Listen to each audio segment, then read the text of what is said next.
record. Here we go. So hello, everybody. Thank you all for being here tonight for our highly anticipated panel discussion on taboo topics in women's health. Our aim today is to create a safe space to discuss the undiscussed and foster informed conversation and collaboration between our esteemed panelists and audience members. My name is Maggie LaRocque, and I am the co-chair of McGill Students for UN Women, and I will be your host and moderator tonight. Our organization supports the United Nations entity for gender equality and the empowerment of women by engaging students through advocacy and fundraising. Our intention behind the event tonight is to have panelists that represent the different facets of women's health, such as mental, physical, sexual, menstrual, etc., to allow for intersecting viewpoints and an all-encompassing conversation. That being said, all of the topics today, of course, can certainly be related and connected to one another, as is often the nature of women's health itself. This is our debut virtual event, and we couldn't be more excited. Now, before diving into the panel discussion, one of our executive members, Alexandra Beck, will first provide a land acknowledgement and content warning, followed by my co-chair, Krista Mailer, who will provide the speaker introductions. So first off, we're going to have Alexandra with the land acknowledgement.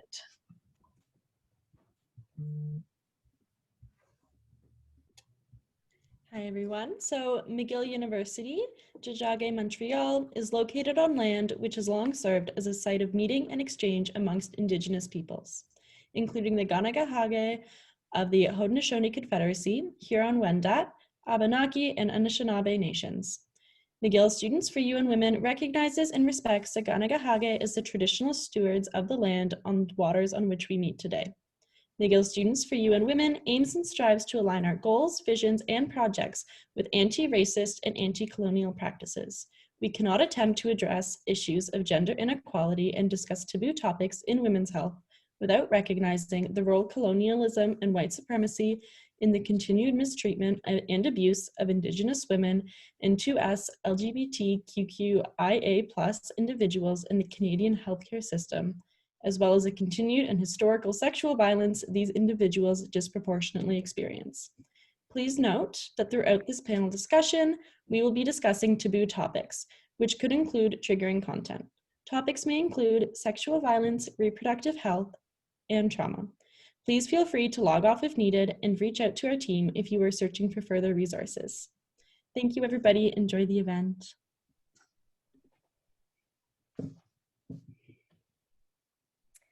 Okay, so I'm going to begin with the introductions of our wonderful speakers tonight. So first off, we have Tori Ford. So Tori is the founder of Medical Her Story, an award-winning international youth-led nonprofit advancing gender health equity through storytelling and undoing stigma. Medical Her Story envisions a world where every woman has bodily autonomy and equal access to sexual and reproductive health care, free of sexism, shame, or stigma. Through her online publication, workshops, and diverse events, Tori empowers young women to advocate for themselves within healthcare. She normalizes conversations about sexual health, and she works towards transforming gender norms. She is a 23-year-old outspoken sexual health advocate who oversees a team of 40 volunteers across 5 countries and 12 universities. Tori completed her BA in Gender Studies at McGill University and holds an MPhil in Health, Medicine, and Society from the University of Cambridge. Her projects and speeches have reached over 1,000 people and have been featured by CBC, the Cambridge Hub, Dragon Root Media, Quebec AM, and the McGill Tribune. Tori has been recognized by the University of Cambridge's Vice Chancellor Social Impact Award and McGill University's Scarlet Key Award for enduring women's health advocacy. Next, we have Isabella Retainer. Isabella Retainer is an 18-year-old Queen student living in Pickering, Ontario. Isabella is the president and founder of Bleed the North, a youth-led nonprofit committed to ending period poverty and period stigma in Ontario. Since its inception in March, Bleed the North has donated thousands of products and expanded to over 80 members across the province. Isabella is an avid climate activist and intersectional feminist who has been featured in several publications for her activism, including the Toronto Star and CBC. Next, we have Dr. Alessia Milano. Dr. Milano is a Toronto naturopathic doctor with a focus in women's hormone and health and fertility. She helps women reclaim their hormones and body literacy using naturopathic treatments and customized care. She co-owns the Orenda Clinic, an integrative health clinic in Toronto for individuals struggling with hormone dysfunction. Hallie Mahler. Hallie Mahler is a proven program leader and a technical expert with 27 years of experience in more than 30 countries, providing technical and program leadership for numerous large HIV prevention, care, and treatment initiatives focused on key and priority populations, adolescent girls and young women, condom social marketing, HIV testing and counseling, and voluntarily medical male circumcision.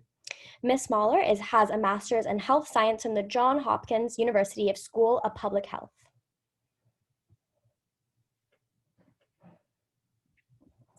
Next, and finally, we have Sonia Kumar Seguin. Sonia holds a master's in economics and business from Wilfrid Laurier. She serves as a secretary of the board of the Linwood Charlton Center and is a national patient advocate with the Canadian Medical Association Patient Voice Committee. Before co-founding Body Brave in 2017, she worked as an economic analyst for the Burlington Economic Development Corporation.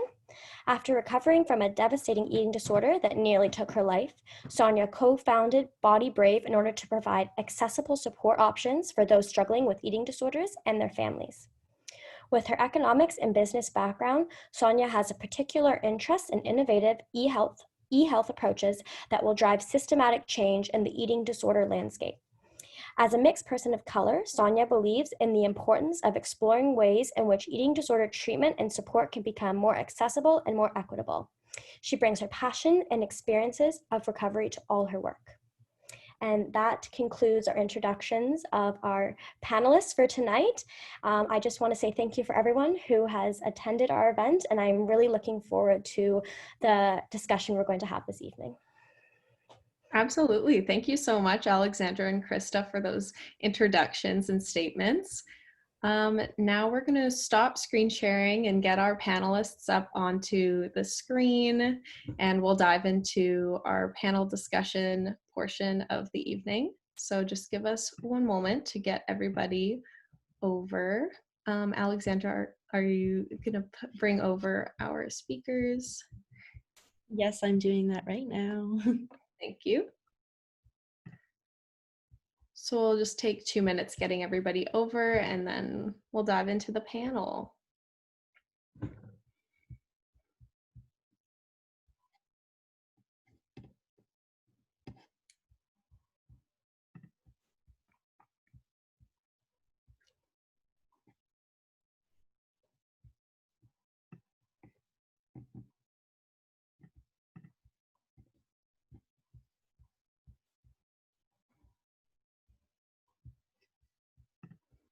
Just waiting on a couple more and then we'll get going.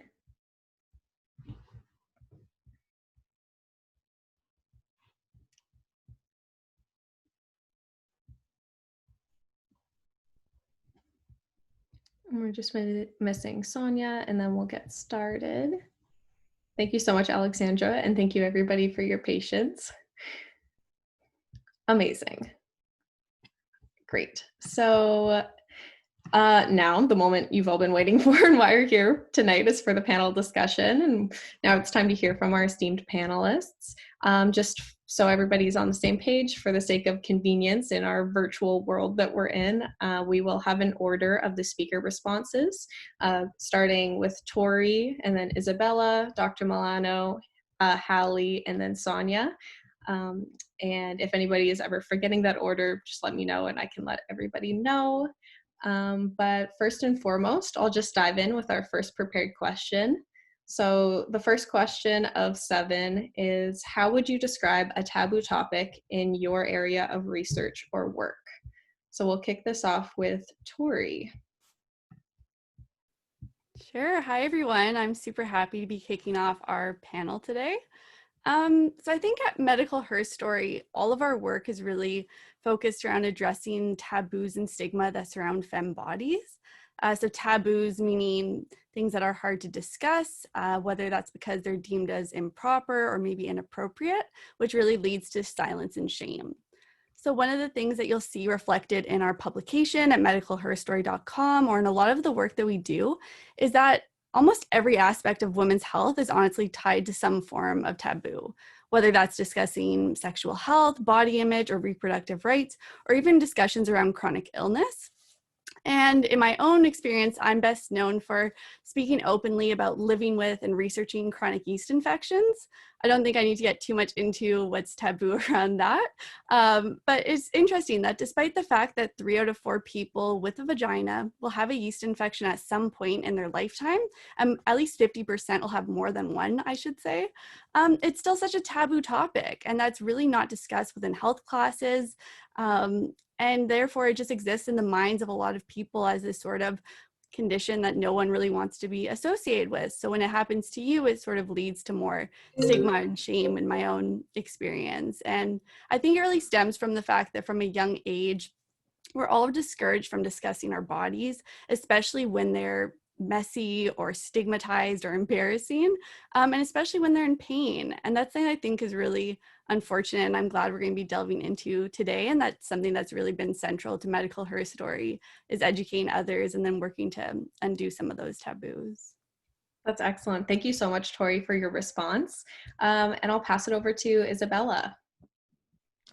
Hi, everyone. First of all, I want to thank UN Students for Women for having me. I'm super, super honored to be here. So yeah, my work with Bleed the North lies within menstrual activism and menstrual justice. And so obviously periods and menstruation is so incredibly shrouded in unnecessary taboo and stigma. Even the words menstruation and period are thought of by some as dirty or shameful. So much to the point where people, will come up with these crazy names, and rather than saying they're on their period, like Aunt Flo, or I'm sure everybody can think of one that they've heard at some point. And people just go to great lengths to not use these words because they're thought of as taboo, and because they're undiscussed. I personally remember in elementary school first learning about my period, and if we had to get a pad or tampon from the teacher, we would need to ask for like a red crayon, just because saying pad or tampon was taught to be gross or something to be ashamed of. And being taught this natural bodily function is somehow improper or gross, you kind of grow up thinking that it's something that you need to hide or be ashamed of. Of course, a lot of this is cultural. Various cultures have different practices and teachings about menstruation. And in some cultures, the stigma is so strong that it hinders young menstruators from going to school. For example, in India, 1/4 of young girls drop out of school when they reach menstruating age.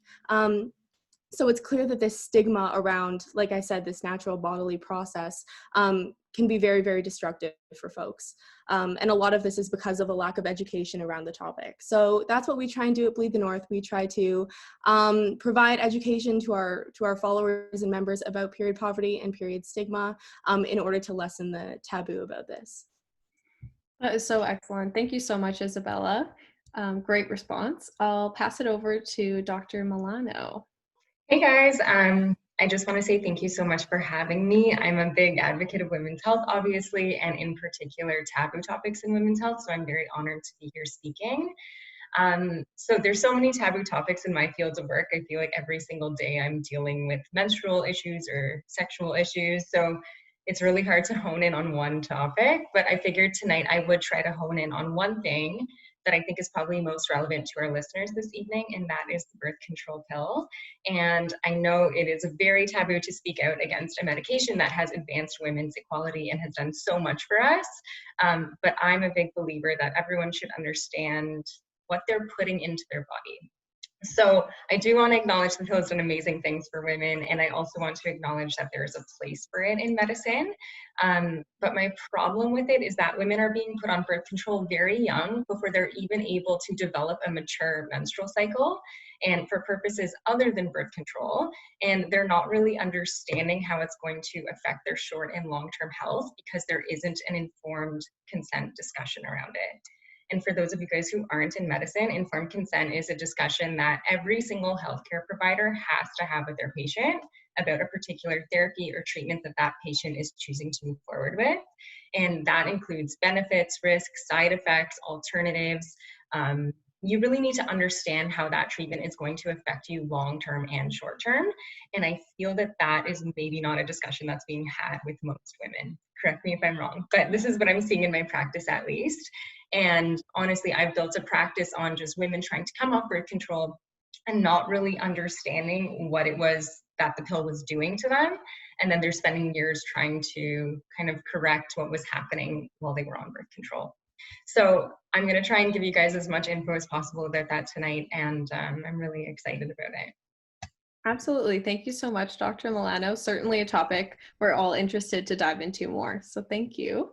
And now I'll hand it over to Hallie Mailer. Hi, everybody, and thanks again for having me. And it's great to be on a panel with so many interesting women. So I've been working in sexual and reproductive health, mostly in developing countries, primarily on HIV for about 30 years. I can't speak from a global north perspective very much. My expertise is really more global south. And I decided today to talk about sex work. Sex work is highly stigmatized issue, of course, for those of us who work in HIV. It's a large issue. I've been working with sex workers since I was in my 20s. I'm not a sex worker.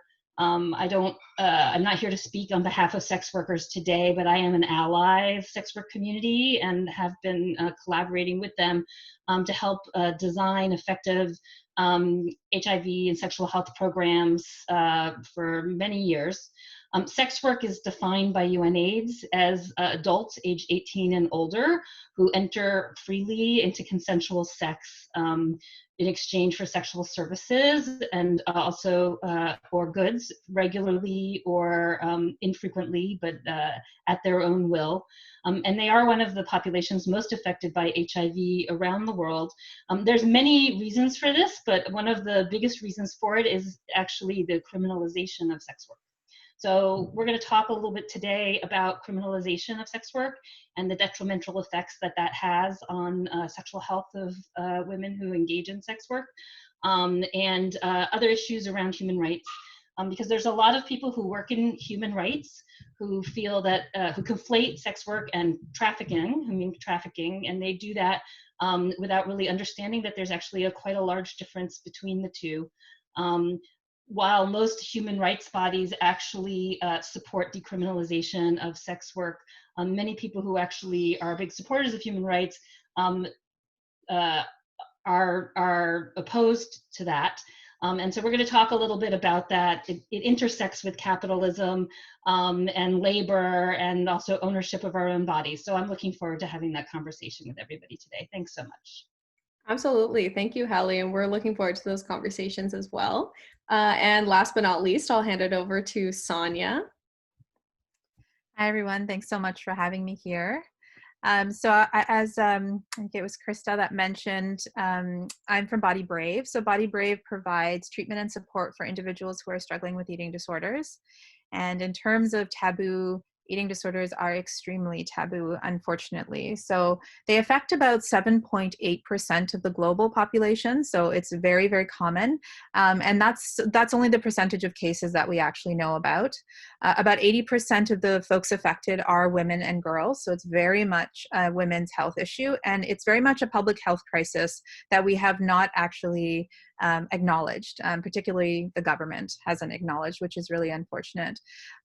Mortality rates for anorexia are 10 to 20%, which is very, very high. It's the highest of any mental illness. So as far as mental illnesses go, we are talking a lot more about depression and anxiety. We're talking a lot more about things like bipolar, but we are not talking about eating disorders, unfortunately. And especially during the COVID pandemic, there's been a massive upsurge in folks struggling with eating disorders. And that's down to folks who are about 6 years old, all the way till women over 70 or 80. So we see all kinds of different people coming to Body Brave. Specifically at Body Brave, we are a charity, so all of our services are free of charge. We've grown exponentially. We're about 3 years old. We've grown exponentially in those 3 years. Another sort of taboo side of things that we're dealing with within the eating disorder world is actually collaborating with the person on their own recovery journey. So if any of you in the audience perhaps have ever been admitted for an eating disorder to a hospital, all the control is taken away from you. You are not asked what you would like. You are not even treated like you have any say in your own recovery journey. And I think that there is a lot of misunderstanding about what works and what doesn't work. And it's a really unfortunate approach to take. So Body Brave is all about really bringing the person in, making them an active part of their own recovery journey. And then besides that, also talking about eating disorders and normalizing these issues, because to be honest, they are so prevalent, they are pretty normal at this point. We're very hesitant to talk about it in any kind of big way. And I would say especially topics like bulimia and binge eating disorder. You know, I think we're okay to talk about things like anorexia and orthorexia, those kinds of disorders, but not so much bulimia and binge eating disorder. So yeah, Body Brave looks a lot at those things, and we're very much looking towards systemic solutions and how to talk about this across different cultural contexts as well. So as a mixed person of color, my experience with an eating disorder was very different than perhaps someone else's from a different culture. So it's something that we always take into account. So that's a bit about me. Absolutely. Thank you so much, everybody. And for our audience members, if any of these responses are maybe taking you aback or you're a bit, oh my goodness, like, what are they talking about? That's exactly the point of our conversation today. If you're alarmed by any of these topics, like that is exactly the point, is to start normalizing these taboo topics, which actually leads into our second prepared question today. For our panelist, which is why is it important to discuss taboo topics in women's health? And what is the biggest danger of leaving some of these topics undiscussed? And once again, we'll start with Tori. So I'll hand it over to you. For sure. So yeah, I think it's really important to destigmatize these conversations on taboo topics, because when we don't, there's really serious consequences, whether that's in terms of lost access or lost hope or even lost lives. So just to sort of situate this context, we know that although women are twice as likely to suffer from chronic pain than men, their pain is more likely to be dismissed or seen as being all in their heads. We know that it can take years for common gynecological issues to be diagnosed or treated. And we know that maternal mortality is 4 times higher for Black birthing people, as well as that reproductive rights are under threat constantly all around the world. So these issues are taboo because there's so much shame and stigma that surrounds sort of the femme body just in general. And this means that these issues often aren't discussed or properly addressed. And in my own experience, when I first started sharing my story publicly on living with chronic yeast infections, I heard from so many other women that had similar experiences of medical mistreatment or gender bias in healthcare, but due to that very same shame or stigma, were afraid to speak up. And then what happens is there's this funny situation of you have so many people struggling through a very similar experience who feel utterly and completely alone. And that's really why I created Medical Her Story, to be this place where women and femmes could discuss their experiences of the ways in which sexism influences healthcare and reclaim those stories in both an empowering and powerful way. And I think that in doing so, when we do discuss these taboo topics, we sort of enable individuals to reclaim their narratives. We allow others to become educated on these conditions that they might have never heard of before. And then we destigmatize these conversations within both the social context as well as the medical. Because if you think about it, it's so much easier to start with normalizing these conversations between friends and families and peers, then it's going to be so much easier for young people and people of all ages, honestly, to advocate for themselves within healthcare and start demanding the care that they really deserve. Absolutely. Once again, what a wonderful response. Thank you so much, Tori. And now I'll pass over the response to Isabella. Yeah, absolutely. So it's, I mean, very similar in what I've seen as being a menstrual activist. In making the decision to exclude these taboo topics, like all of the ones that you folks have mentioned, as well as, period poverty and period stigma, there is such a risk that may leave women and menstruators unable to get the proper care or even identify what they need in regard to their health. And namely, talking about menstruation, it definitely adds to the stigma around having a period when this topic is avoided. Like Tori said, having conversations with your friends and family is the first step, and it's so, so important. I think that education is a huge part of it, especially for non-menstruators, to learn about the health and medical parts of these things that affect 300 million people are affected by periods and experience menstruation. And so this is a taboo topic while it shouldn't be because of just the scope of it. And that's why menstruators and non-menstruators alike need to start using words like periods and menstruation and talking about this natural function, because not doing so promotes a dangerous norm in which menstruation is seen as something to be embarrassed of, as I said before. So we need to normalize conversations about periods and menstruation, being a woman and not menstruating and not identifying as a woman, PCOS, endometriosis, having a heavy flow, leaking. And a lot of this comes, like I said, just from conversations with friends. We start nearly every meeting at Bleed the North talking about like an embarrassing period story or a first period story, just as a way to meet new people and to learn about the new members, and to try and break down the stigma that we hold even within an organization that is supposed to break down the stigma, because no matter what, there's always more work to do. And so that's why having those conversations and talking about that and having that kind of be an icebreaker is really important in trying to break down the stigma about menstruation. Absolutely. Thank you so much, Isabella. And I couldn't agree more. I know I'm sure a lot of our listeners couldn't agree more as well. Like, this is the age of information. There's really no reason why more people shouldn't know.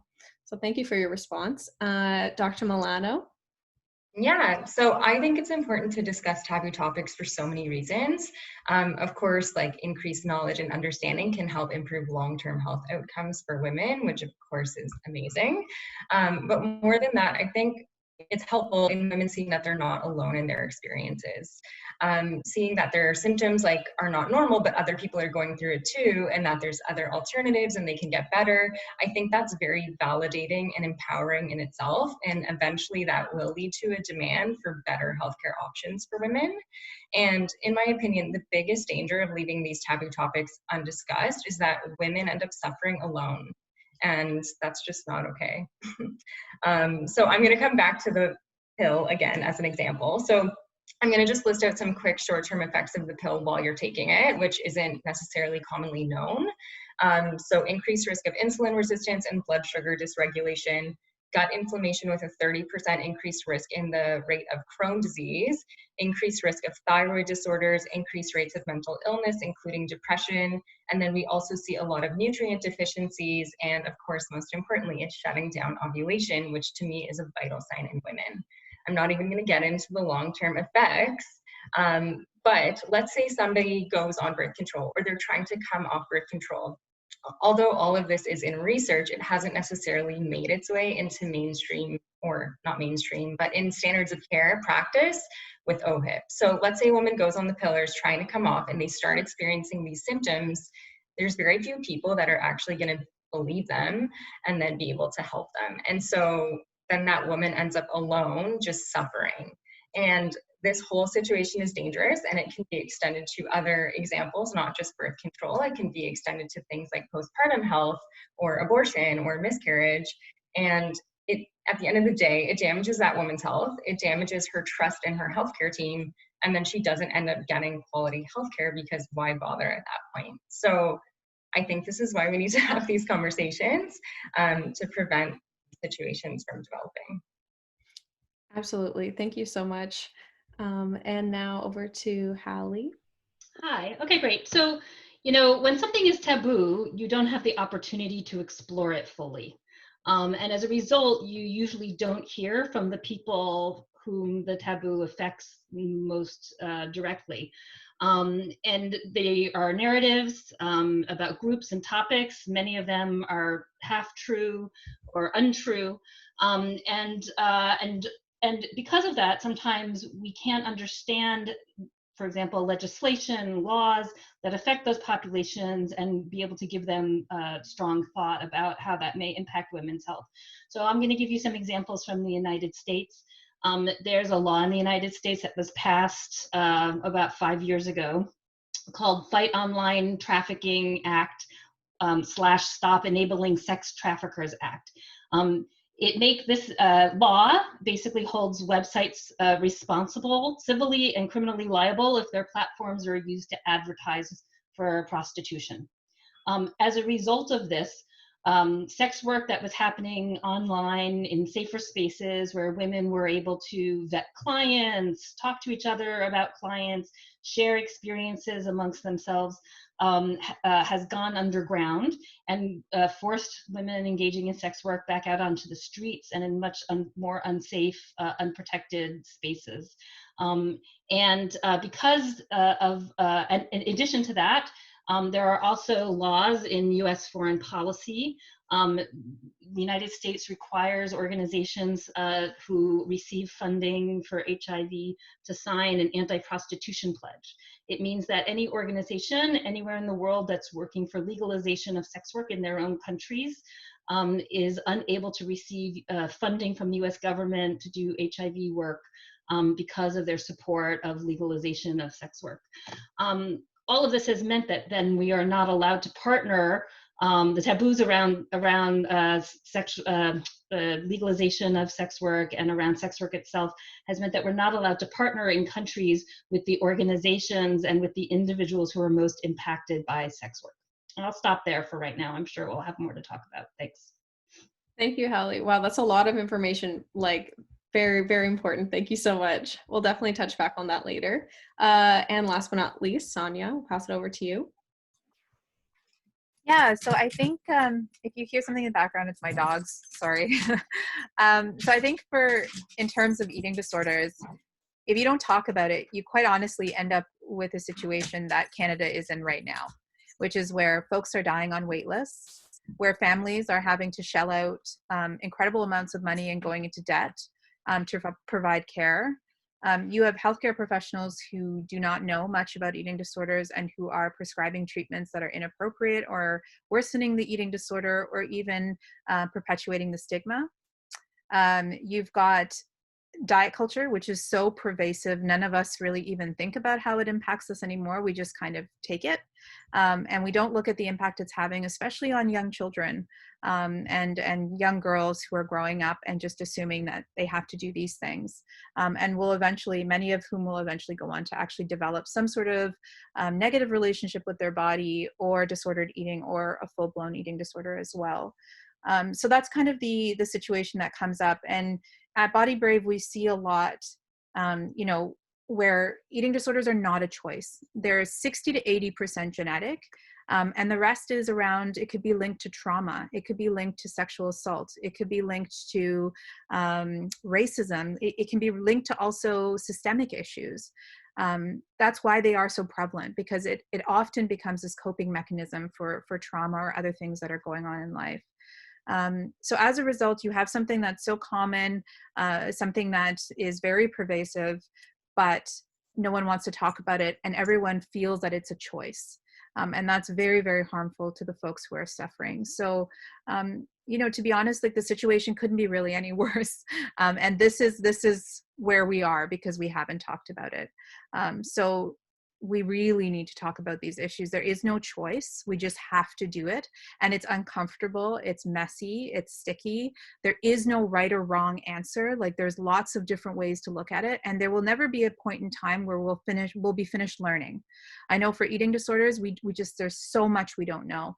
And I doubt there'll ever be a time when we know everything. So we have to keep on talking. We have to keep on listening, especially to the stories of those with lived experience, and especially to the folks who are underrepresented. Those stories are not heard. We hear a few narratives and not the bulk of the narratives that are out there. So I think that's why it's so important to keep talking about these issues. Absolutely. Thank you so much, Sonia. And that actually leads into our next prepared question, which is discussing intersectionality in your place of work or research. And so our third question for today is, how do you see race, class, and other aspects of identity affecting your work? So I'll first pass this over to Tori. Awesome. Yeah, so I think just to start off, you can't begin addressing sexism in an organization without acknowledging overlapping oppressions of racism, ableism, classism, and ageism, as well as all the other isms. I think there's this misconception within society that medicine is often held up as being purely objective and factual and scientific, and that means that it can't be questioned. And I think something we need to recognize as well is that larger inequities enter medical research and treatment to the point that clinical encounters are often become these spaces where larger structures of racism and ableism become magnified onto individual bodies. Because if you're low income or racialized, disabled, or femme presenting, you're going to face a medical system that not only has interpersonal and implicit bias within it, but also systems of oppression that are actually going to be historically embedded into the care you're receiving. So while the majority of our work at Medical Her Story does focus on gender health and equity, we really recognize in all of our stories and our work that these forms of oppression are intertwined and that you can't address or undo any of them without addressing them all. Absolutely. Very well said. Thank you, Tori. And I'll pass it over again to Isabella. Yeah, so thanks for asking this super important question. One's positionality can largely affect how you are affected by your period. And it's so incredibly important to acknowledge this, for everybody to acknowledge this, but especially for people within the menstrual justice sphere. When talking about periods and menstruation, a lot of that has been affected by the gender binary, and a lot of those terms are gendered for truly no reason, because menstruation is not something that only affects females. Not all women menstruate, and not all menstruators are women, which is why it's so important when talking about periods and talking about menstruation that you try as best you can to watch your language and not use the term women, but rather menstruators, and not use man, but rather non-menstruators, just to make sure that you're being as inclusive as possible. Because like I said, transgender people are extremely important to the menstrual justice community, and they are affected by their periods in a very different way than I am as a cisgender woman. Already, you know, trans people are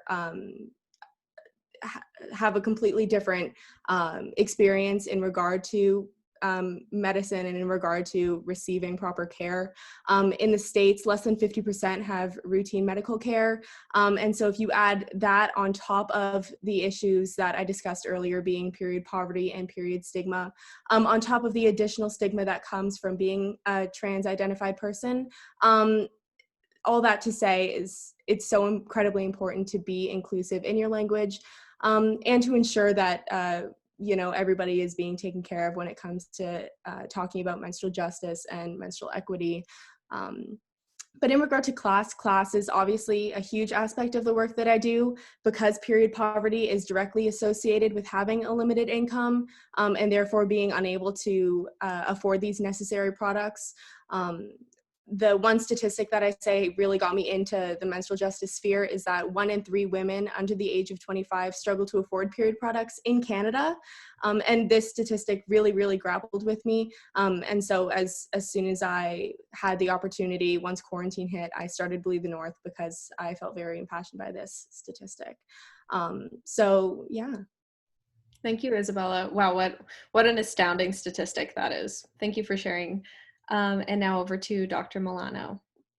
Yeah, so obviously we're having this discussion tonight because there are huge inequalities in medicine. So this is kind of a hard one to answer for me, because I don't feel that aspects of identity are really considered on a day-to-day in the medical field very much at all. And so this greatly affects my ability to do my job, obviously, because there's a huge lack of research into women's health, and therefore a lack of true understanding on how to treat these individuals medically. So this is why so many people are just given birth control as a catch-all treatment. There aren't really other options. There aren't any other solutions because they just have not been studied and we just don't understand them. And sometimes there's a huge disconnect between what research is putting out there and what the person in my office is telling me. So for example, you should have a return to fertility after 3 months of discontinuing birth control, or to use a different example, you should be out of postpartum depression by 3 months, according to research.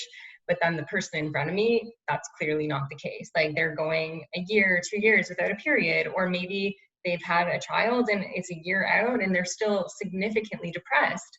And so that greatly affects my ability to do my job because there are no resources for me to turn to as a provider. It's really challenging, actually. So you kind of have to be inventive and, yeah, go back to basics because there's just a lack of understanding entirely. Absolutely. Thank you again for your response. And I'll pass it over to Hallie. Great, thanks so much. Well, there's a huge amount of intersectionality regarding sex workers who are undocumented immigrants, who have disabilities, who are people of color, or otherwise minorities in the country in which they're living and working, are all more vulnerable to abuse by clients, by law enforcement, by intimate partners, and by the general public. So this comes down to biases of which we're all aware that that impact the entire criminal justice system, and basically then the protections that are there that are available for sex workers. At the same time, people who are in a country without documentation or who are pushed out of the formal labor market because they haven't had opportunities due to racism or homophobia or transphobia are much more likely to end up in informal occupations such as sex work. We don't talk enough about it, but the trauma that's caused by all of this is disabling, and criminalization makes sex work disproportionately traumatic compared to other professions. And yes, sex work is a profession.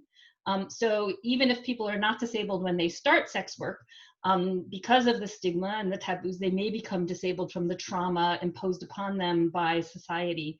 And this is not uncommon for many jobs that are predominantly performed by poor people, especially people of color, but is definitely very prevalent among people who are engaging in sex work.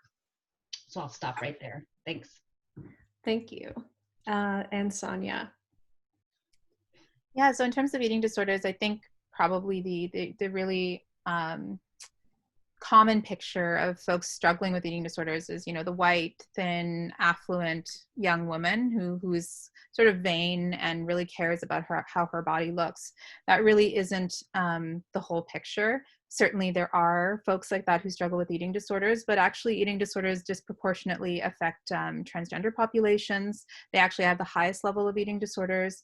10% of folks are men who have eating disorders. And then you've also got women or people in general who are living in poverty who have eating disorders. Again, it's that, trauma, systemic issues, and it expresses itself in the form of an eating disorder.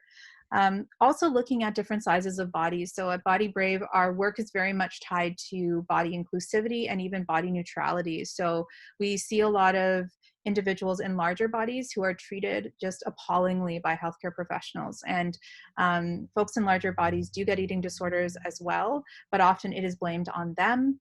And they're treated in just awful ways. So this is another area that we do a lot of work, is trying to bring that body neutral approach to healthcare. There's a great comic that I saw the other day, and often folks in larger bodies go to their healthcare professional and everything is blamed on their weight. And in this little comic, this person is sort of impaled by a big log and they're like, I have a pain in my gut. And the healthcare professional is saying, well, maybe it's your weight, when it's so obviously, they won't even try to look at for any other reason. So that's something that we are struggling with all the time. Like we get folks that we have to actually write a note to the healthcare professional saying, this person has a really severe eating disorder, please take this seriously. And I think that's something that a lot of people aren't sort of aware of. The other piece is also looking at the fact that recovery doesn't happen in just one way. There are many different ways to heal, and taking traditional medical practices, looking at culturally sensitive ways of dealing with issues like eating disorders are really, really important. So in the traditional system right now, there's no room for flexibility. You are kicked out of treatment unless you follow exactly the guidelines, unless you meet the BMI criteria exactly. You are discarded essentially from the system. So really trying to push against the grain there, and bringing it back to those stories and those lived experiences, and being able to share in a way that's very honest and vulnerable. Absolutely. Thank you for sharing, Sonia. Definitely that intersectional representation is so crucial in this discussion, which also brings me to our next question, which may not pertain to all of our speakers. And if you cannot give a thorough response, feel free to pass it along to the following speaker. So our next question is, what efforts in your field of work are you currently seeing being made to rectify medicine's bias towards the male model in research and clinical descriptions of symptoms? Now, an example of this would be maybe the general public is more aware of men's heart attack symptoms being the grabbing of the left arm and smelling toast or something like this. So what kind of work are you seeing be done to work against this inherent bias in medicine? And then are there any maybe examples that you could give of female things that are taboo to talk about? So I will first pass this over to Tori. Awesome. So I think gender bias in healthcare has always existed, but I also want to acknowledge that there's also always been a long history of patient advocates, women's health advocates, as well as feminists that have been challenging these structures. And I think today this work is continuing, as we can see from all of the amazing organizations and people that are here today. Unfortunately, I think I'm still waiting to see on some substantial structural changes, but I don't think it's fair to ignore all the activism that's being done by people with lived experience or those who are directly impacted by these issues.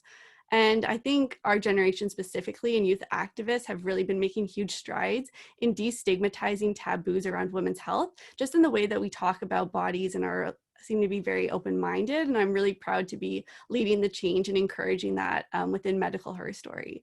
And I think the other perspective I can provide is an academic one. So having my background in medical sociology and hopefully pursuing a PhD in primary care, I think I'm seeing a trend towards patient-centered approaches, at least in the UK that is, and including patients within research. So I'm very excited to sort of be entering the front lines of that research and continuing to bring in sort of what we know from an activist lens back into academia where it's much needed. Absolutely. Thank you so much, Tori. And I'll hand it over to Isabella. Yeah, so to be honest, I truly have no experience regarding this topic, and I'm not going to pretend that I do. I honestly thought that the left arm was the symptom for everybody. So I'm learning a lot, and I cannot wait to learn more about this from the rest of the speakers. Thank you, Isabella. We appreciate your humility in that. We hope to learn more too. I'll hand it over to Dr. Milano. Yeah, so similar to Isabella, I unfortunately don't feel a ton is being done at this point to rectify the bias. I don't see anything in my field really being done. Taking your heart attack example, like I have to take healthcare provider CPR every single year. You'd think that they list out women's symptoms, they don't. As a heads up, nausea is a big one, guys. So look out for it. But I do see a lot of my naturopathic colleagues and allied health professionals really working quite hard to educate women about their bodies and really help with body literacy. So that's great, but it really does feel like an uphill battle most of the time. So hopefully that changes. We'll just have to see. Yeah, absolutely. Dr. Milano, no need to put you on the spot, but do you have any things that you don't hear very often that you would like to share with the population that are female-centered, like symptoms for? You know what, like the heart attack one's probably the most obvious in terms of like you actually feel quite sick to your stomach, like nausea, vomiting, diarrhea, like you might actually just think it's heartburn. A lot of women think it's just heartburn and it ends up being a heart attack. But you know what, again, like there's no research. Like it's so sad. Even like, this is unrelated to like a particular condition, but even like female sexual response, like they just don't understand anything when it comes to male bodies. It's really unfortunate. Thank you so much, Dr. Milano, for those like tangible takeaways. Absolutely. Thank you. And I'll hand it over to Hallie. Thanks, Maggie. Well, I think Tori actually addressed much of what I was going to say, which is, the main thing is to make sure that sex workers are meaningfully engaged in the design, the implementation, and analysis of research around sex work. Pairing researchers with sex workers, not making an assumption that somebody, because they're involved in sex work or they're undereducated, is not able to contribute meaningfully to the evidence that around sex work and sexual health. And then also, of course, having sex workers and sex work-led organizations lead programs. I mean, all of those things which that are community-led are what is necessary in order to make sure that the rest of us are working from evidence that is real and comes from the community itself. Thanks. Thank you, Hallie. And Sonia. Well, I mean, eating disorders in males, like looking at the male body itself, they're still really not talked about. So again, coming back to what Hallie and Tori have both said, including folks with lived experience in the design and the co-design of programs is really important, because I think all illnesses, especially eating disorders, they change over time. They change depending on experience, that kind of thing. So there's a lot of assumptions that are made about eating disorders that we need to be constantly challenging. Also, just from sort of a, I guess, patriarchy perspective, that whole looking at all of that diet culture and, thin is good and bigger is bad, that has to be really questioned. And, I think social justice really has a place within healthcare, and that hasn't really happened yet. It's talked about in certain spaces, patient advocacy spaces, even there. Like, I'm part of the Canadian Medical Association Patient Advocacy Committee, and it's like, it's there, but it's not at the same time. And I think we think of ourselves as Canadians as very progressive, but we're not also at all progressive in many ways. So we have a lot of work to do in terms of pushing. And again, being able to share those stories. I'm kind of a broken record when it comes to this. Like, there just isn't enough vulnerability and just commitment to being authentic and willing to be wrong and learn and have that open dialogue. Like, where I think often, especially healthcare professionals, there's this great deal of pressure to have all of the answers, but the truth is that we're all learning, we're all trying to figure it out as we go. Thank you so much for your response. Now, we only have 2 questions left before we head into the break. But our second to last question is, what is the role and responsibility of government or healthcare institutions in destigmatizing taboo topics in women's health? We'll first dive into this question with Tori. Sure. So I don't know if I'm the best person to answer this question, but I'll give it a shot. I think most of my work works more as an alternative or an addition to traditional healthcare systems, just because these systems weren't set up to accommodate stigmatized conditions or in a lot of ways long-term health issues in general. So I believe that healthcare institutions need to work with patients, as we've all been saying, and patient advocates as well, in order to present the most comprehensive and compassionate care possible. And to also recognize that no amount of research or education replaces that expertise that comes from living in your own body. And the problem is that while we can reform these systems, healthcare and governments have long played a really insidious role within women's health and for other marginalized communities especially.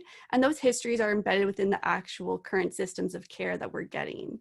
So I think that while Medical Her Story works to fill some of those gaps by educating patients on their rights and working with medical students and medical professionals about gender bias, there's still a lot of work that needs to be done. Absolutely. Thank you, Tori. And Isabella? Yeah, so in regard to destigmatizing periods, that really does go hand in hand with eliminating period poverty, because period poverty is not only the lack of access to period products, but also lack of access to proper information and education regarding your periods and how to have a healthy and sustainable period. That being said, a lot of the menstrual legislation that has been passed, first of all, is extremely limited, but also only recognizes period poverty rather than period stigma. So for example, May 28th is Menstrual Hygiene Day, and that was that was recognized by the government for the past couple of years, which has been absolutely amazing, because that's, talking about how period poverty should be eradicated, things like that. But that is very much performative, because they still have not done the proper work in terms of having period products be accessible in schools and in workplaces, things like that. A bill has been tabled by Ontario to have periods in all publicly funded like workplaces.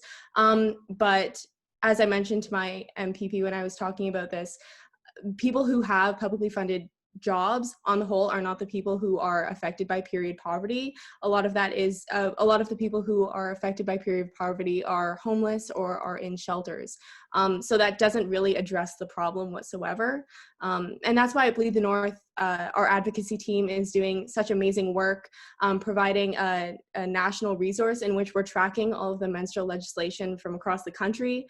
So you can log in and see what your province has done. Like I said, it's pretty minimal across the board, but you can check the little bit that your province has done in order to see how much more you have to do to attain the end of period poverty and period stigma in your province. Thank you, Isabella. Some really important points there. And I'll hand it over to Dr. Milano.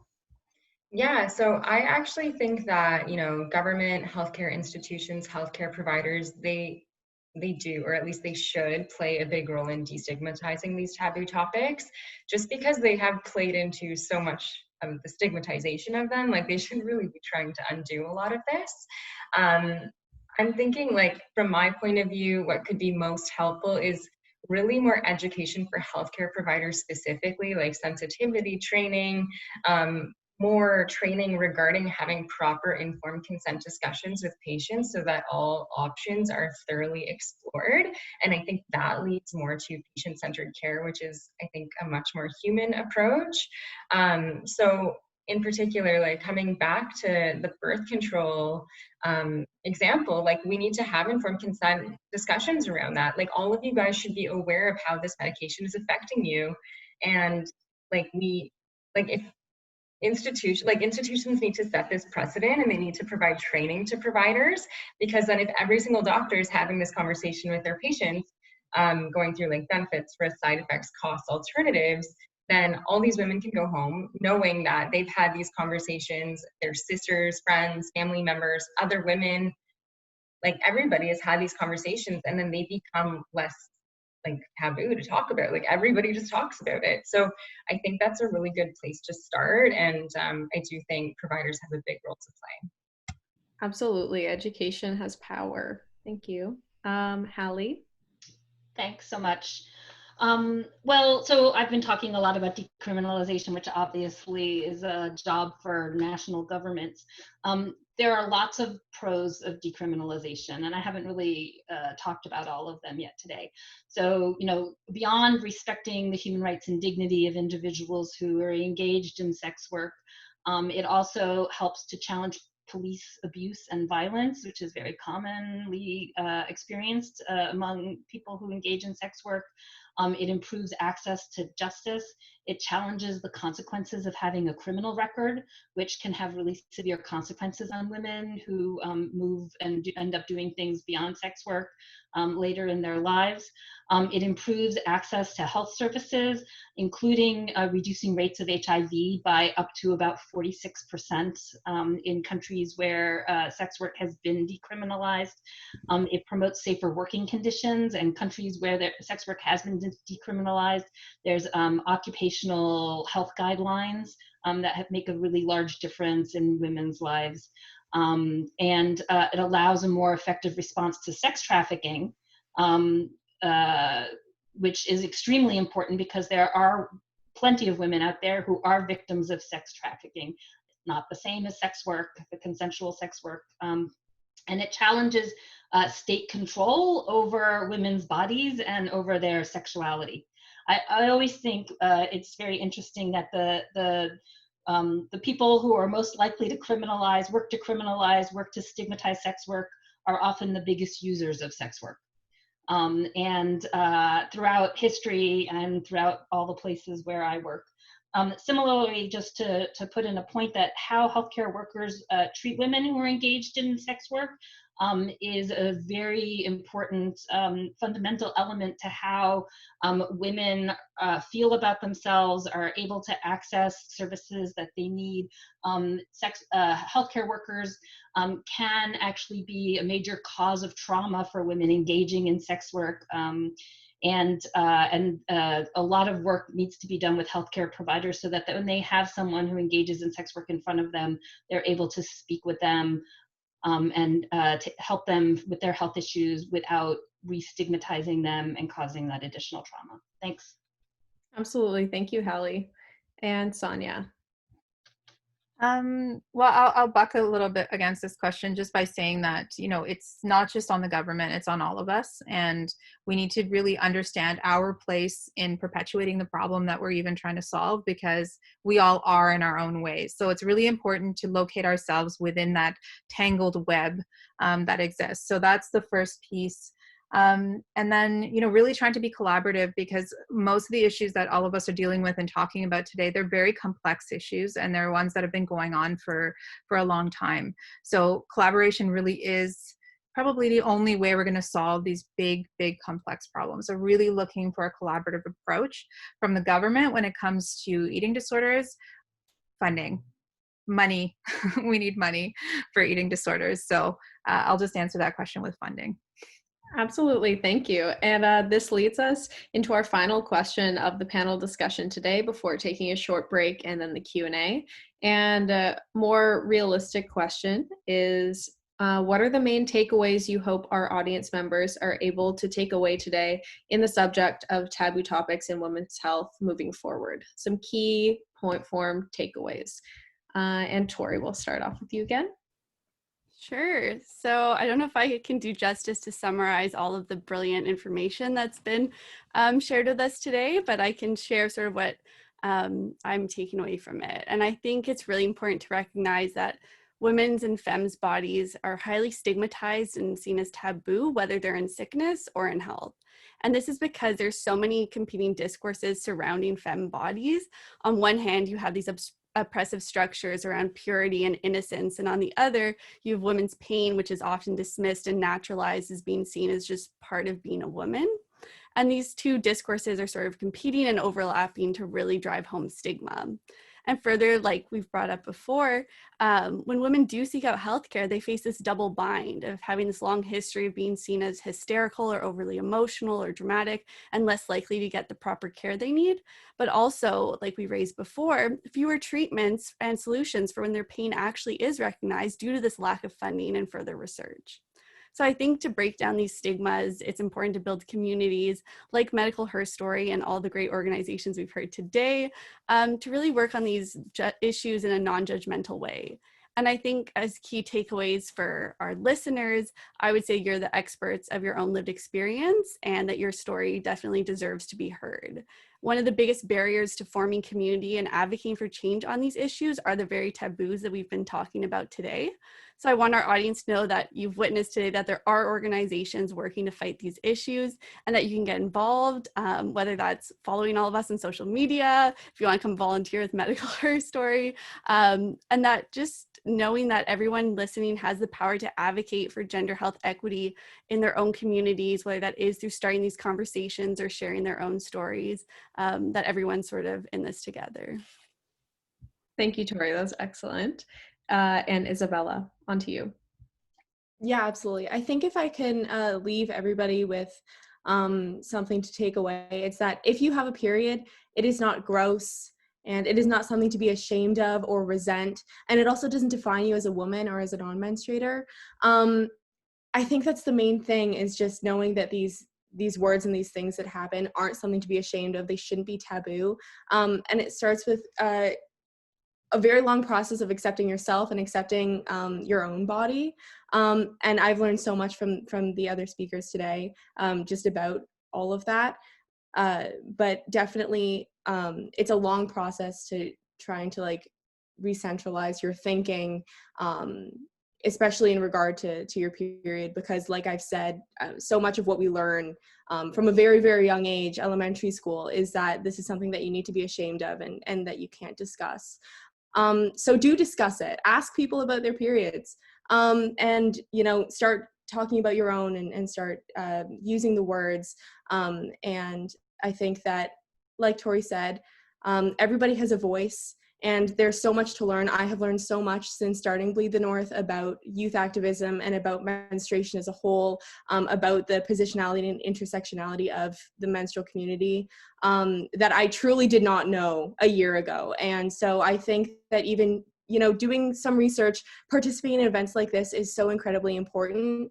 And so huge thank you to everybody who organized this, because this is amazing, and this is the stuff that needs to continue to happen. Thank you, Isabella. Dr. Milano? Yeah, so the number one takeaway I want you guys to remember is to always get true informed consent from your healthcare providers before moving forward with any form of therapy when it comes to these taboo topics. And if you aren't sure what that means, focus on these 4 questions. How does this treatment or therapy work? What are the side effects? If I want to discontinue, what will happen? And what are the long-term effects of taking this? And you should always know exactly how a recommended therapy is going to work and the impacts it might have for you long term. And don't be afraid to question things. You know your body better than anybody else. So don't let other providers or whatnot make you feel stupid or question what you feel you know about your body. It's going to take decades to, of course, unpack the sexism in medicine and the lack of information we have in regards to women's health, but you can advocate for yourself today, and you can demand informed consent so you can make the best decisions possible. Thank you, Dr. Milano. Excellent advice. And Hallie, back over to you. Thanks so much. There's so much I want to discuss with my fellow panelists. It's been such an interesting conversation. I have tons of questions for you, which I don't think I'm going to get to ask. I think the thing that I just want to say is that criminalization is sort of society's most severe form of stigma and taboo, and the power that society exerts over women's bodies through stigmatizing and also criminalizing them is a huge barrier to women truly being free to be themselves in all different kinds of ways, including around sexual health. I think allyship is extremely important, which is part of the reason why this panel has been fantastic, because I feel like I would have 5 allies here after this conversation. And I hope you would feel that from me. There's so much work for us to do together, because none of us are really free until all of us are free. And so we have lots of work to do. So thanks so much. Absolutely. And hopefully you're allowed to ask questions during the Q&A too, if they come to your mind after the break. Thank you. And last but not least, Sonia. Yeah, I would say take up space. So I think especially women are told to take up as little space as possible. Take up space. Use your voice. If you have an eating disorder, if you've struggled or you know someone, that voice is so, so important. So Body Brave started off just my mom and I, we co-founded it 3 years ago. And then we had our second annual virtual conference about 3 days ago. And the servers actually crashed because we had more than 7,000 people trying to access it. So that's in just 3 years that's happened. So use your voice. Don't underestimate the power of even just one voice. Thank you so much. What excellent responses, so inspirational and so much to consider. Thank you to all of our panelists. If we were in a normal non-COVID world, you'd be getting a standing ovation, I'm sure, a big round of applause. So now we'll all digest these responses and take a short 10-minute break. During the break, we will be screening a short video on taboo topics in women's health. It'll just be a short 10-minute TED Talk about why we don't talk about periods. You're welcome to watch it. It's up to you, really. It's just a 10-minute break, but we will see you guys back in 10 minutes for the live Q&A, and we'll get the screening up now. So thank you all, and we'll see you it'll be 8:10 Eastern time. Great. See you all back soon.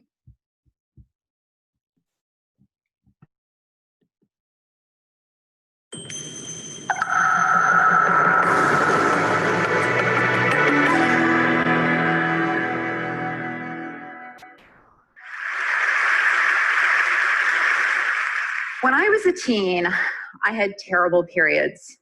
I had crippling cramps, I leaked blood onto my clothes and onto my bed sheets, and I had period diarrhea. And I had to miss school 1 to 2 days a month. And I remember sitting on the couch with my heating pad thinking, what's up with this? When I ate food, I didn't leak saliva from my salivary glands. When I went for a walk, I didn't leak fluid from my knees, joint fluid. Why was menstruation so different? I wanted answers to these questions, but there was no one for me to ask. My mother knew nothing about menstruation except that it was dirty and shameful and I shouldn't talk about it. I asked girlfriends and everybody spoke in euphemisms. And finally, when I got the courage to go to the doctor and talk about my heavy periods, I was told to eat liver. And when I went to the drugstore to buy my menstrual products, my 48-pack of Super Maxi pads, back in the day when they were the size of a tissue box, each pad, you know what I'm talking about. You have no idea how far absorbent technology has come. I used to have to buy my menstrual products in the feminine hygiene aisle. And I remember standing there thinking, well, why don't I buy toilet paper in the anal hygiene aisle? Like, what's up with that? Why can't we talk about periods? And it's not about the blood, as Freud would have you say, because if it were, there'd be an ear, nose, and throat surgeon up here right now talking about the taboos of nosebleeds, right? And it's not even about periods, because otherwise, when we got rid of our toxic, shameful periods, when we became menopausal, we'd be elevated to a higher social status.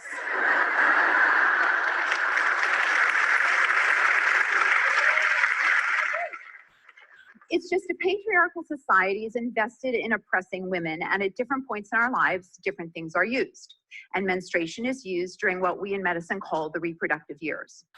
It's been around since pretty much the beginning of time. Many cultures thought that women could spoil crops or milk or wilt flowers. And then when religion came along, purity myths only made that worse. And medicine wasn't any help.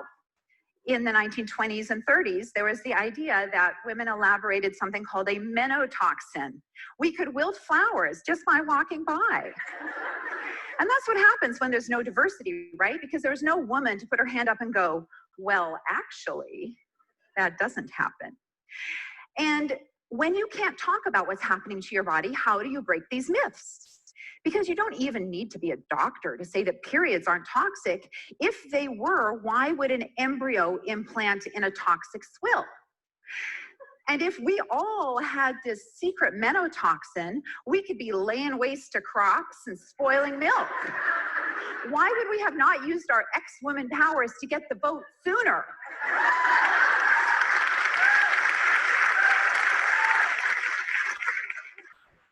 Even now, when I tweet about period diarrhea, as one does, I mention that it affects 28% of women. And every single time someone approaches me and says, I thought I was the only one. That's how effective that culture of shame is, that women can't even share their experiences. So I began to think, well, what if everybody knew about periods like a gynecologist? Wouldn't that be great? Then you would all know what I know. You'd know that menstruation is a pretty unique phenomenon among mammals. Most mammals have estrus. Humans, some primates, some bats, the elephant shrew, and the spiny mouse menstruate. And with menstruation, what happens is the brain triggers the ovary to start producing an egg. Estrogen is released, and it starts to build up the lining of the uterus, cell upon cell like bricks.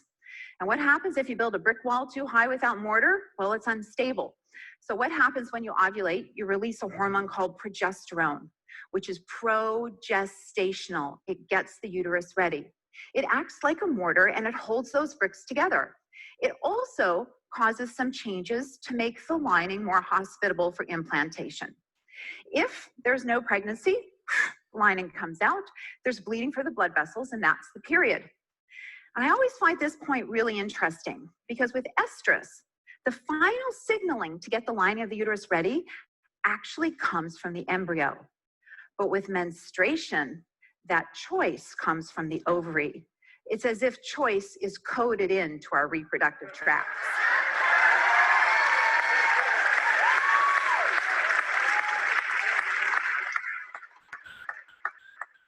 Okay, so now we know why the blood is there. And it's a pretty significant amount. It's 30 to 90 milliliters of blood, which is 1 to 3 ounces. And it can be more, and I know it seems like it's more a lot of the times. I know. So why do we have so much blood? Well, and why doesn't it just stay there till the next cycle, right? Like, you didn't get pregnant, so why can't it hang around?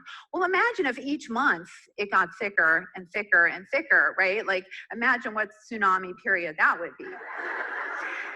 We can't reabsorb it because it's too much. And it's too much because we need a thick uterine lining for a very specific reason. Pregnancy exerts a significant biological toll on our bodies. There is maternal mortality, there is the toll of breastfeeding, and there is the toll of raising a child until it is independent. And evolution, that goes on longer for some of us than others. But evolution knows about risk-benefit ratio. And so evolution wants to maximize the chance of a beneficial outcome. And how do you maximize the chance of a beneficial outcome? You try to get the highest quality embryos. And how do you get the highest quality embryos? You make them work for it. You give them an obstacle course. So over the millennia that we have evolved, it's been a little bit like an arms race in the uterus, the lining getting thicker and thicker and thicker, and the embryo getting more invasive until we reach this détente with the lining of the uterus that we have. So we have this thick uterine lining, and now it's got to come out. And how do you stop bleeding? Well, you stop a nosebleed by pinching it. If you cut your leg, you put pressure on it. We stop bleeding with pressure. When we menstruate, the lining of the uterus releases substances that are made into chemicals called prostaglandins and other inflammatory mediators. And they make the uterus cramp down. They make it squeeze on those blood vessels to stop the bleeding. They might also change blood flow to the uterus and also cause inflammation, and that makes pain worse. And so you say, okay, well, how much pressure is generated? And from studies where some incredible women have volunteered to have pressure catheters put in their uterus that they wear their whole menstrual cycle, God bless them, because we wouldn't have this knowledge without. And it's very important knowledge because the pressure that's generated in the uterus during menstruation is 120 millimeters of mercury. Well, what's that, you say? Well, it's the amount of pressure that's generated during the second stage of labor when you're pushing. Right, which, and for those of you who haven't had an unmedicated delivery, that's what it's like when the blood pressure cuff is not quite as tight as it was at the beginning, but it's still pretty tight and you wish it would stop. So that kind of makes it different, right? If you start thinking about the pain of menstruation, we wouldn't say if someone needed to miss school because they were in the second stage of labor and pushing, we wouldn't call them weak. We'd be like, oh my God, you made it that far, right? And we wouldn't deny pain control to women who have typical pain of labor, right? So it's important for us to call this pain typical instead of normal, because when we say it's normal, it's easier to dismiss, as opposed to saying it's typical and we should address it. And we do have some ways to address menstrual pain. One way is with something called a TENS unit, which you can wear under your clothes. And it sends an electrical impulse to the nerves and muscles. And no one really knows how it works, but we think it might be the gate theory of pain, which is counter-irritation. It's the same reason why if you hurt yourself, you rub it. Vibration travels faster to your brain than pain does. We also have medications called non-steroidal anti-inflammatory medications. And what they do is they block the release of prostaglandins. They can reduce menstrual pain for 80% of women. They also reduce the volume of blood by 30 to 40%, and they can help with period diarrhea. And we also have hormonal contraception, which gives us a thinner lining of the uterus, so there's less prostaglandins produced, and with less blood, there's less need for cramping. Now, if those treatments fail you, and it's important to use that word choice, because we never fail the treatment fails us. If that treatment fails you, you could be amongst the people who have a resistance to non-steroidal anti-inflammatories. We don't quite understand, but there are some complex mechanisms why those medications just don't work for some women. It's also possible that you could have another reason for painful periods. You could have a condition called endometriosis, where the lining of the uterus is growing in the pelvic cavity, causing inflammation and scar tissue and adhesions. And there may be other mechanisms we don't quite understand yet, because it's a possibility that pain thresholds could be different due to very complex biological mechanisms. But we're only going to find that out by talking about it. It shouldn't be an act of feminism to know how your body works. It shouldn't.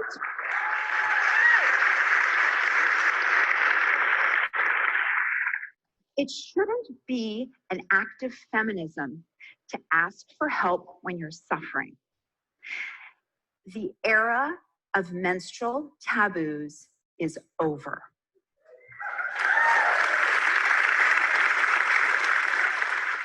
The only curse here is the ability to convince half the population that the very biological machinery that perpetuates the species, that gives everything that we have, is somehow dirty or toxic, and I'm not going to stand for it.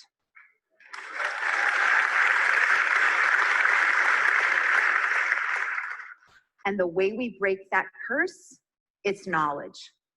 Thank you.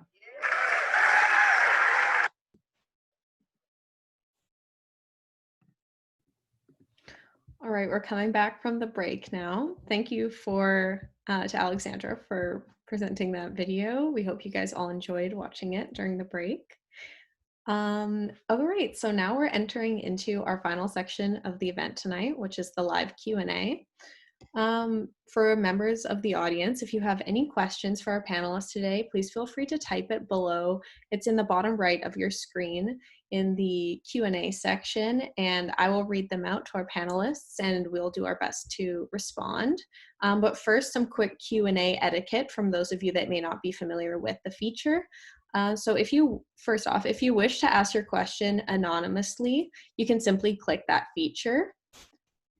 Secondarily, if you are gearing a certain question to a particular panelist, please put their name in the question, just so for the sake of convenience. And lastly, just so everyone is aware, this Q&A period will be around 15 to 20-ish minutes. We're going a little bit over time.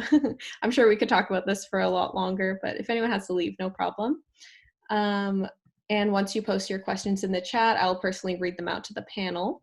So all of that being said, I'm going to first pass the question off to my amazing co-chair, Krista, and then I will read them from the chat. So feel free to start putting your questions in. And now over to Krista. Hi all, I just want to thank our panelists for your amazing remarks. I really, really enjoyed the conversation. Thank you. So my question is, so just for a little context, about a couple weeks ago, maybe 2 or 3 weeks ago, I got into a bit of a political debate with a man on social media, an identified man, or he identified as a man. And so it was all about politics to begin with. And then he all of a sudden, like, this came out of nowhere, he publicly started slut shaming me, like, and calling me privately. He was like calling me like words like slut and whore and hoe and thought and like words like that. So basically my question is, what is your advice to us to advocate for topics like we were talking about today, and allyship, and bringing these conversations to maybe awareness in like government institutions or healthcare institutions, while simultaneously like fighting sexism, like while you're trying to like bring these, like, if that makes sense, like while you're fighting sexism within the process of bringing these topics of gender bias into light. So I'd like to know some advice for things like that. Like, how should I respond how do I fight from like my political beliefs whilst fighting this man against publicly slut shaming me, which had nothing to do with our conversation. Maybe we can do same order speakers, like in the same order they were answering the questions before, if that works, unless anyone specifically has an answer. Sure, I can kick it off. First off, Krista, I'm so sorry you had that experience. It's totally uncalled for and never okay. And I think actually a pretty common experience, which is unfortunate, but I think that is what I'll speak to in my response, in terms of how often has a woman been told, you're being hysterical, are you on your period, as a way to dismiss her or as a way to make a ludicrous statement that she wouldn't be good in a position of power. So I think the main thing is recognizing where those attacks are coming from, and that they're rooted in sexism and oppression, and that they're meant to tear you down, but maybe finding ways to mobilize those discourses to say, like the video we just watched, do you know what's going on when a woman's on her period? Like, are you aware of those processes? Or that a woman's sexual history has nothing to do with her political views, or maybe that they are informing her political views and therefore they're very valid. So yeah, I would say just keep your head up and keep fighting those battles, but also not taking them too personally, and trying to just undo that stigma, and also having strong communities, I think, of other allies to back you up when those things do unfortunately happen. Thank you, Tori. Yeah, Isabella, would you like to give any responses, or do any of the other panelists like to give Krista a response before moving into some of our other questions? That was a really great response, Tori. So Krista, I hope that answers. Yeah, that was amazing. Thank you. Wonderful. All right, so we have some really great questions here. So I'm going to kick it off with a question from Mina Mir.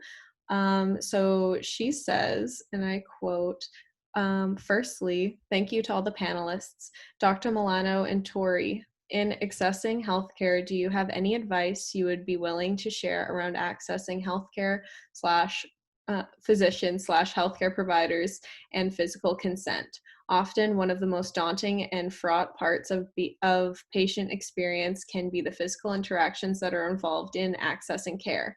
How can we address situations where one feels discomfort in these situations, and what do you think can be done to improve patient experience? So maybe if Dr. Milano, you want to start us off, and then Tori? Yeah, sure. So I'm obviously super biased because I am a naturopathic doctor and not a medical doctor.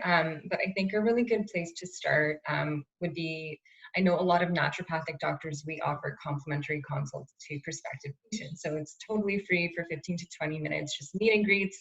You can even do it over the phone or online with COVID now, if that's a more comfortable way of going about it for you.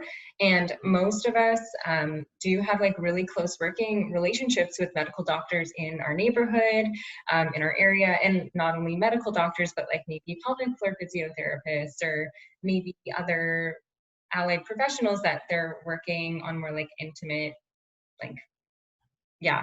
topics or areas. And so I find like once you get a good feel for somebody and you trust like the naturopathic doctor you're working with, you kind of get led to better healthcare options. I'm obviously super biased in answering this, but tons of my patients have found like medical doctors that they love working with, and pelvic floor physiotherapists or chiropractors or whatnot, when they previously had a lot of trouble. So I think it just comes down to finding one person who's collaborating with many others. Absolutely, that's a great response. Tori, did you have anything to add? Yeah, for sure. So I think in terms of that aspect of physical consent, it's just really important to remember that the same rules of consent in everyday life still apply in a doctor's office, even though there's often very polar sort of power dynamics that are going to be at play that might make advocating for yourself really hard. And I do want to recognize that. But I would say that it's still your body, and consent should be an integral part of every step. So if you're going for a doctor and they want to do a physical and you don't want to do a physical, you have every right to say no. In the case of sexual health experiences, something that I've talked about in a few podcasts and on our website as well, I had a very painful STI testing experience where I did not know that I had the option to self-swab. It was never raised to me. There was no trauma-informed approach to this situation. It felt very sort of like rushed. And I know that a lot of women in describing their experiences of pelvic exams often feel a bit violated and don't really have the language to express what they've gone through or what happened, or didn't know that they had the right to sort of take control. And I want to share a story that the last time I went to go get STI tested, I told the physician right away, I want to self-swab. I want to know every procedure. I want to do it myself. I'm fully aware of how to do it. And the physician told me that women who self-swab, or people with vaginas, I should say, who self-swab, have just as much accuracy as when the physician does it and sends it off to the lab. So I would say that knowing some of those options that are out there is the first step, which is something Medical Her Story has been working on in terms of giving patients more knowledge about what are your rights, and also more strategies on how to actually implement that when you're feeling pretty vulnerable in those situations as well. Thank you. Such excellent information, and we hope that this answers your question. Our next question is geared towards Isabella. Laura says, thank you to all the panelists for their amazing responses and useful information they've shared tonight.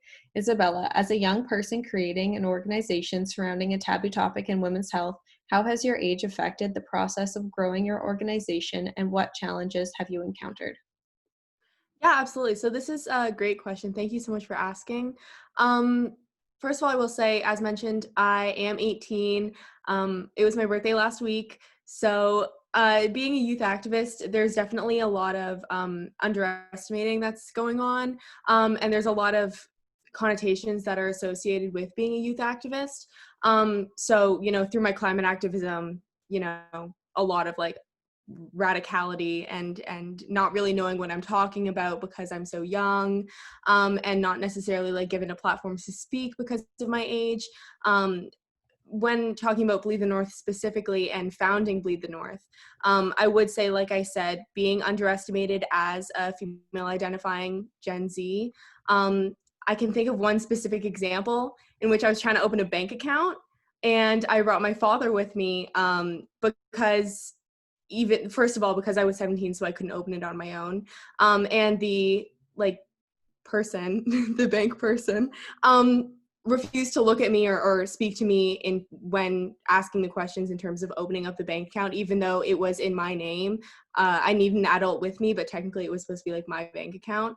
And all the questions were being directed to my father. I don't know if that's because I was a woman, if that was because I was a young person, but either way, I was completely like invisible in the conversation and in the room. And I think that that's something that that happens to a lot of people my age, especially youth activists, which is why I'm so incredibly proud of the community that has been fostered within Bleed the North. I have met so many incredible young women. There's a couple of male identifying people in Bleed the North too, which is pretty awesome.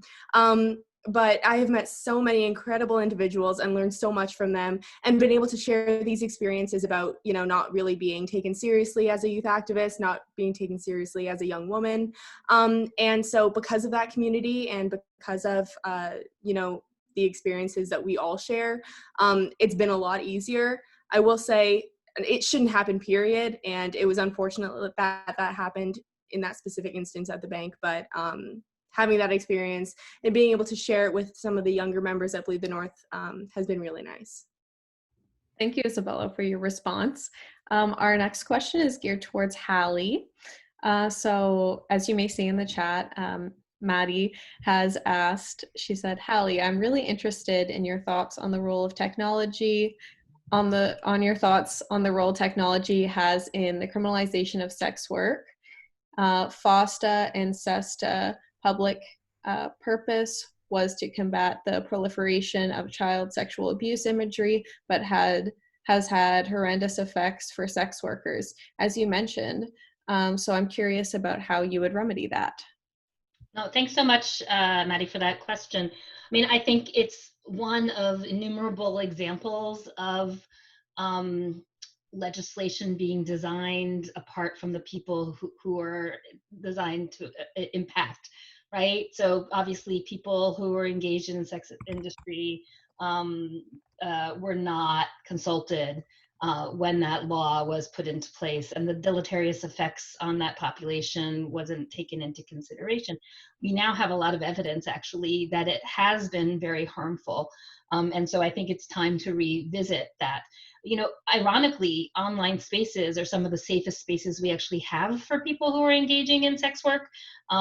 That is online spaces, not just in the United States or Canada, but actually in Asia and in Africa and the countries that I'm in, the Caribbean, the countries that I'm working in. People engage in sex work access valuable information. They access peer educators and outreach workers and health providers who are trained to assist them. They access violence prevention response, services through online spaces. So online spaces are incredibly important. When you criminalize the online space, you basically remove the easiest and the best way for people who are engaged in sex work to be served. But as a rule, you don't design legislation without taking into consideration the impact on various audiences and engaging them as part of the team designing the legislation. And clearly that's what happened here. Absolutely. Thank you for that thorough response, Hallie. Maddie, hopefully that answered your question. And our next question is geared towards Sonia. An anonymous attendee asks, how do you think ageism affects sufferers of eating disorders? Great question. Thank you for that. Yeah, it really affects folks suffering with eating disorders a lot. So at Body Brave, about 50% of the people we see are over the age of 40. So, it doesn't just affect young women, it affects people of all ages. So really important to talk about this. People develop eating disorders later in life for different reasons. It looks very different. It feels very different. And we need to have targeted sort of treatments, and we need to be talking to these people in a way and be designing treatments that are specifically for them. So that's really important. There are also a significant number of people out there who have had eating disorders for all of their entire lives, and they haven't talked about it. So we're seeing that a lot at Body Brave as well. So again, treatment programs are not designed, they're not targeted at this population. Healthcare professionals don't see it. They miss the signs and symptoms because they are very different. So great question. Thank you for that. Absolutely. Thank you for that response, and hopefully that answered your question. Our next question is not necessarily for any specific speaker, and an anonymous attendee asks, can any of the panelists please speak to the taboo topics surrounding menopause? So I will just go through the name, and if you're not comfortable responding or you don't have a response, we'll pass to the next person. So Tori, do you have any responses to speak on taboos of menopause? For sure. It's like I touched on before when we're addressing sexism, ageism is definitely a factor that comes into play. And I think menopause is a really interesting case because of how tied up it is with discourses of femininity and like what's important and what's not. And we'll actually be publishing a story on Medical Her Story later this month that actually is from my own mother about the experience of menopause and how sort of doctors no longer see you as a sexual being. So when you come with sexual health complaints or concern, you're sort of brushed aside as that something that's not really, oh, you're old now, give up on sex, just you're a mother, enjoy that part of your life, and sort of like this dismissive attitude to it. So I think there's so much stigma within even the medical communities and sort of not understanding. That's another area that's really not that well understood in terms of hormones and hormones replacements and long-term therapies. And I think it is definitely something that we should be discussing more, and sort of because it is such a something that, well, literally so many people go through, that it should be addressed and really normalized as well as one of those important topics in conversation. Absolutely. Thank you, Tori. Isabella, do you have any response to this? So I regret that at Bleed the North, or personally, I don't know much about menopause, to be honest. But Tori's absolutely right. This is something that, most of the people at Bleed the North are going to be affected by eventually. So if we're talking about period poverty and period stigma and about the taboo around menstruation, menopause does go hand in hand with that. And so I think it's a testament that I don't know much about it, that there should be more conversation about it. The fact that I'm very involved in this field, and yet still haven't committed myself to learning about it is a testament to that. So I'm going to do my research and learn a bit more about that so that Bleed the North can be better positioned to serve people like that.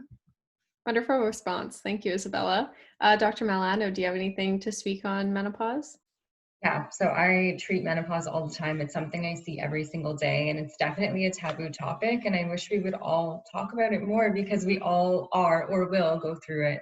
And I find women don't really discuss it with each other all that much, which is such a shame because there's so much power in shared experience. But yeah, it's definitely taboo, and I feel like very misunderstood. There's always that classic picture of that hormonal woman, which like I hate the term hormonal, like what a disgusting, horrible term. But that hormonal woman that's crying, can't control her emotions, not sleeping, hot flashes all the time.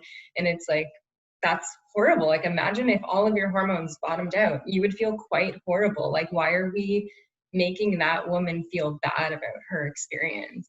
And, you know, they've done studies on how it affects women, and like, you know, how they perform at work is significantly affected by their symptoms of menopause. Like this is something we should be talking about. And when you look at standards of care for menopause, the two treatments are hormone replacement therapy and antidepressants. Like how upsetting is that those are the standards of care? Like there's nothing else.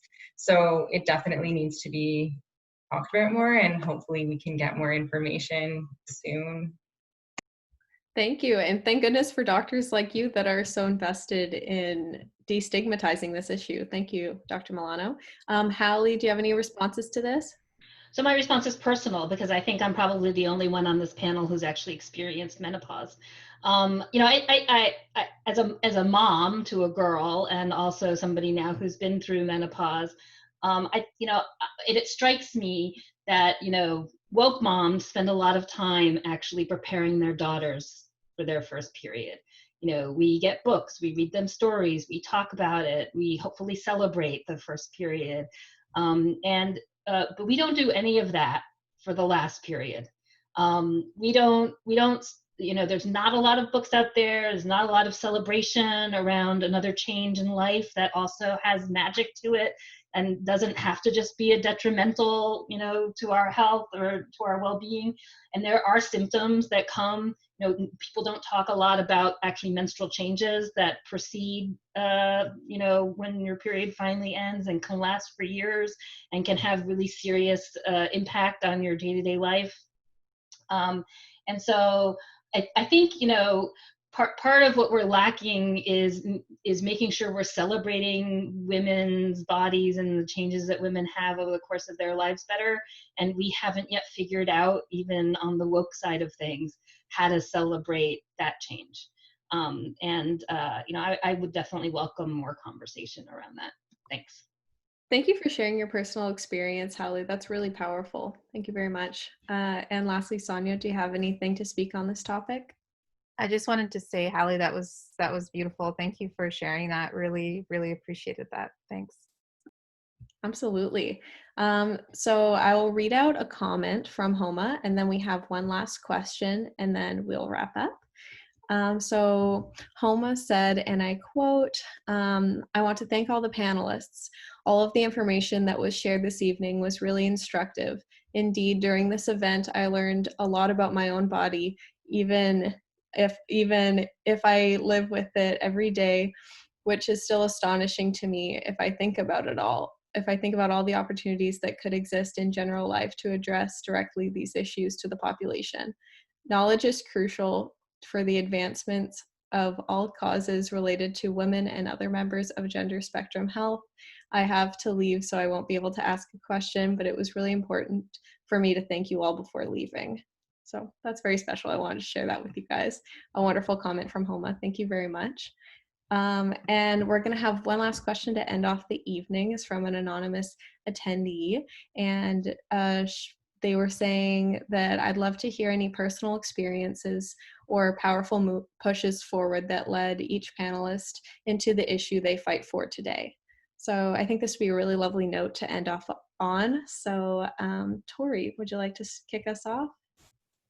For sure. So I've spoken about this quite a bit if anyone's followed Medical Her Story, but the project was born straight out of my lived experience. I'd been living with chronic yeast infections since I started university. I felt very embarrassed, very stigmatized, didn't know who to talk to, and then was seeking out medical care and being told some people get colds, some people get chronic yeast infections. It was highly normalized, highly dismissed, and I just was out of options. My test kits were being lost. I was referred to actually a doctor who had a long list of reviews accusing them of sexual assault.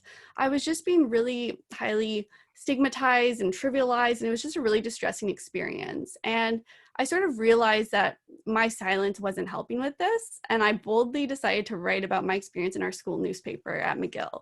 It made the front page and it went a little viral, and I started quickly hearing from other people who had very similar experiences. And I knew there wasn't a platform that existed, so I created one, and that's how Medical Her Story was born. And then within my own academic work at the University of Cambridge, I study chronic yeast infections and like the lived experience side, and hope to continue that work into my PhD. So definitely lived experience all the way. And then in terms of also our core membership and recruiting people, we make sure that that's also represented there as well. Thank you, Tori. That's so inspirational. Thank you for sharing. All right, Isabella. First of all, Tori, thank you for sharing that. That was very, very powerful. And in terms of my work, I think that everybody who has a period to an extent has been affected by period stigma for sure. I'm sure everybody on the panel here and a lot of the listeners can talk about one time in which they've been affected by period stigma, because it is super pervasive. It's institutionalized in elementary school specifically for me. And so that definitely was a guiding factor of me to starting Bleed the North. I've had the privilege to not been affected by period poverty. However, I have had, some experiences with my period, specifically last year, in which I wasn't having any periods anymore. And I was told that it was PCOS, which is polycystic ovarian symptom, or you know what I mean.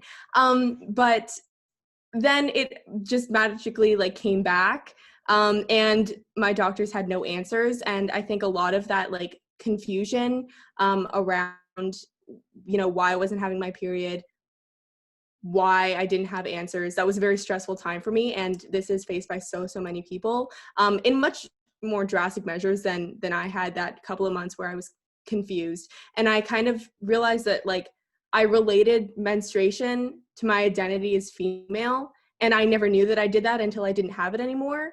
And I kind of had a bit of an existential crisis during that couple of months when I didn't have my period, which I truly never anticipated.